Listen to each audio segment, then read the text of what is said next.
Hello everybody, welcome back to some more World of Tanks. Now it has been a while since I did kind of playing World of Tanks on my own replay and actually playing or playing live. The last couple of videos have been me just kind of showcasing other people's replays, so we're going to jump right into the KV2R. It's pretty much the KV2 but a premium version. Now in this video I'll be playing two very special tier 6 heavy tanks. Starting off, of course, with the KV2R. I would play the KV2 regular, but I mean, this just gets more credits and just bonus to the crew, so that just makes it a little bit better than the regular one. As I turn the music down so I can actually hear myself, and I'm a little bit weird on my left hand over there. I think I'm getting too much sun from the outside, so I would just have to deal with that. So yes, jumping in straight on to Tundra. In the KV2R, we are going to maybe load AP rounds to start off with. These are the premium AP rounds, and well, it actually has been some time since I actually played World of Tanks myself. The last couple of times I just didn't have enough time to kind of jump into the game myself, and I had to quickly find a replay to showcase. So I actually haven't played. The last time I played was before the kind of crew patch, which has been some time ago already. And yeah, when I jumped in, a lot has changed, so I had to quickly get on top of all of that, and I guess now we are in the game. Hopefully not going to get caught up by anyone over there. We do have a turbo on this, so we should be able to get past a little bit quicker. Actually, they have changed that up, I think, if I'm not mistaken. It looks a little bit different compared to what it was before, so you might actually not be able to get shot from there anymore, which, I mean, they should have really just kept it in because it was just a chance for the enemy team to actually do some damage. But sure, okay. I don't really get why you would remove those things sometimes. And I got spotted, I think, being too close to those tanks. Well, just a little bit too slow. If that T20 wasn't like blocking kind of my way, I would have maybe had a chance to go in and shoot the side of the Porlac maybe. But a little bit too late now. And I guess let's just aim in for this spot in between the two things. That T20 never should have moved forward. That was just stupid. I should have just chilled back here, but you know, too late now. Because I sadly got spotted by the A44 there. I kind of wanted to stay here and hope that the Tiger would pop out.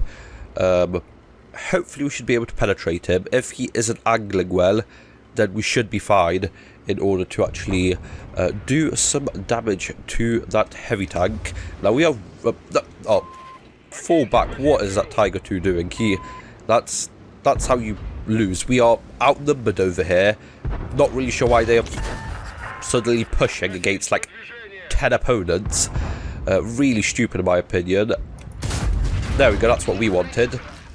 Got shot in return, but did a little bit more damage to that Tiger 1 than he did to us. We need help. I'm not really sure why that Skoda T45 is just chilling in base. Has he even moved? I think he has. I'm not really sure what he's doing. Just losing us the game as we are severely outnumbered on the hill over here. And it's kind of like the main spot that you'd go to on this map. So, yeah, not really sure. Oh. I was not prepared for that, but I mean, luckily my crew is good enough that that worked out for us. Not really sure what the artillery is aiming for. They should at least, like, you know, move to like the H1 area to get shots on these guys over here. As we are outnumbered, we actually are, I'm pretty sure, up on hit points now, which is good. Let's see if we can get some shots out. These AP rounds are good. You just have to know when to use them, because of course when the enemy tank has, you know, enough armor, then it just doesn't make sense to use them because you're just going to bounce off, waste credits and not do damage. And sometimes you're just better off doing that 200, even 100 splash damage to them, and maybe, you know, get some crit hits in, then just, you know, bounce AP rounds off. The HE high explosive changes definitely changed this tank massively. It never used to be like an AP spam tank, but ever since those changes, it has. You don't have to use AP rounds, but it has definitely changed from just spam high explosive and do well in it to actually having to pick out what type of ammo you use in order to use the KV2 to its fullest abilities and actually do well in and yeah, carry games. We've got a good shot onto this tank. There we go. Could have fired a split second before to get ahead of the T78, but I've done that many times before in the KV2, and I know when it's kind of know when you can kind of risk taking a shot at tanks and when you can't. Now this would be an insane snipe from across the map. I'm going to wait, hopefully the T28, T29 even pops out or makes a mistake, but I mean if this goes in, or if it even goes in the same postcode as that T29, it's going to be a miracle. We actually have pretty much won this game, I think. I think there is no way that the enemy team could pull this back. I should really have just gone off the hill and just follow the Tiger 1, because we are kind of just losing time, not really doing anything right now, just losing potential for more damage. But I mean even then we'd probably just get up maybe like 1 or 2 more shots out, not even full health targets because there is no one left. There's an AMX 13 F3 over here, which the Tiger 1 is probably going to get. I should probably just sit here. Maybe, I know that AMX have enough time to circle back around. No, it didn't. It tried to actually put a good shot in. No, that was probably the T50-2 who's shooting in to the Tiger 1. A little bit of a nice damage farm towards the end. I think my team has that T29 sorted, but they are still kind of struggling with him, which is stupid because, well, finally that Skoda T40 is doing what he should have done. But they all kind of one-shot territory for that T29. So I'm going to go down just with the thought of maybe losing a little bit of health over there, but not too much. There we go. They finally took him out. I had to just go ahead, just make sure that T29, if he lived, I would have been there to take him out eventually, but my team did well. I'm going to switch to high explosive rounds. That T50-2 is on about 80 hit points, I think, last time we saw him. So with these high explosive rounds, I just have to basically splash within like a meter of him, and we should be able to take him out. So there he is. He has 71 hit points, but I don't think we'll get there in time.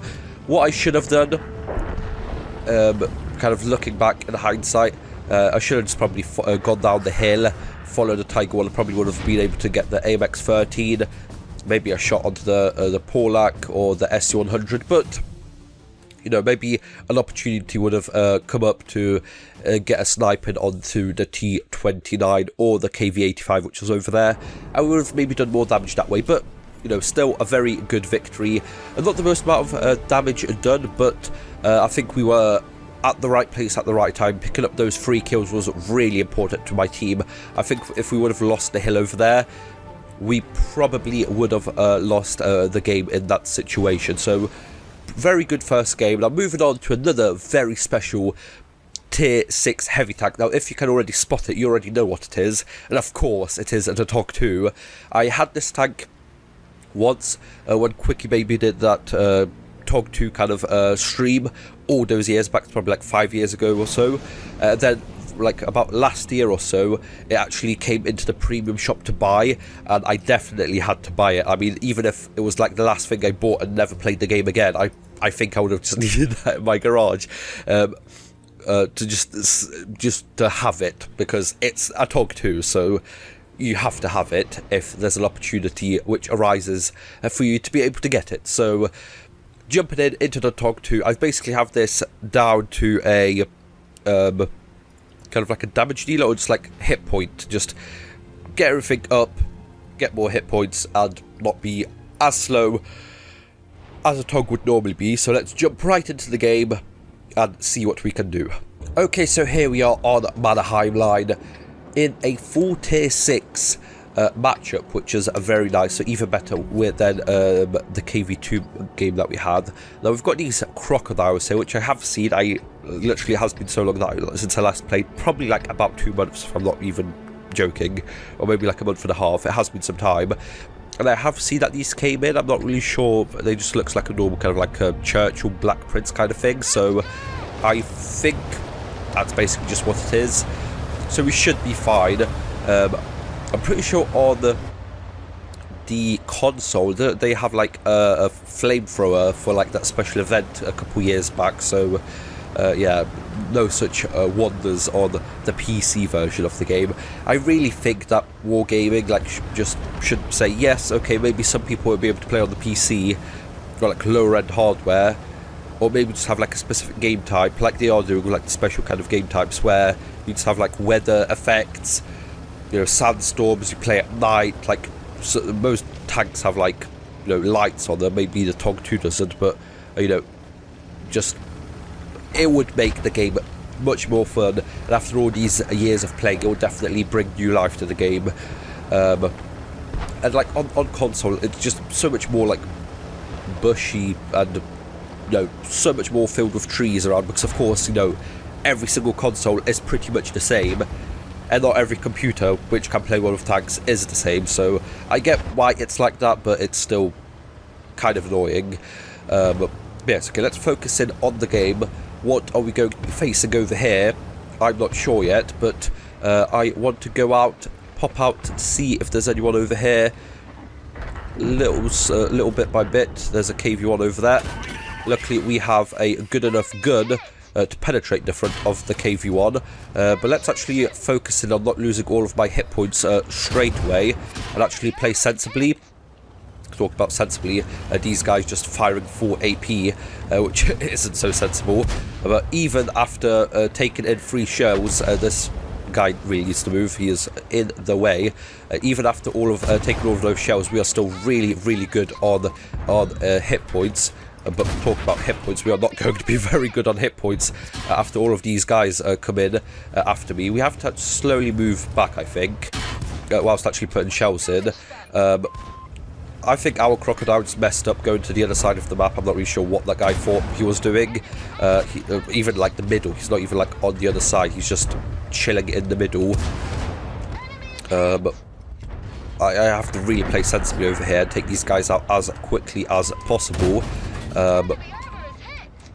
I'm not sure if we're going to be able to make this, but let's see what happens, I guess. What happens. We are going to get flanked in a second, so these guys ahead of us, we really need to take out quickly.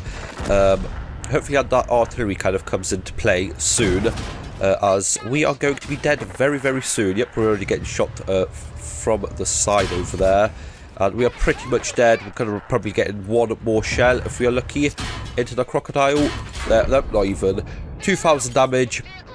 I mean, our crocodile, I guess they have one the other flank, but I mean, there was only like a couple tanks over there anyway, so I think they're really messed up over there, because like what we killed, one tank, but like basically everyone else around here is heavily damaged, and they only took out like, what, 3 tanks? What did we kill? Like a KV1 over here. They took down an M10, an AMD, and an A43, so in my opinion, the crocodile, if you would have come to this flank, our hit points alone would have just won this flank, because what the PZ is a 1-shot, crocodile like a 3-hit. But you know, still a very good round. Both tanks, extraordinary tanks, very fun to play.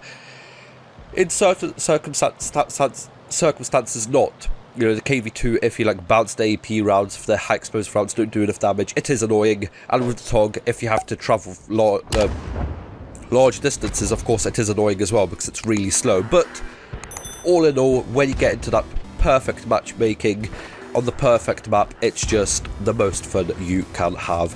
But for now, that is good. So if you guys enjoyed, like, share, subscribe. See you guys next time. Bye bye.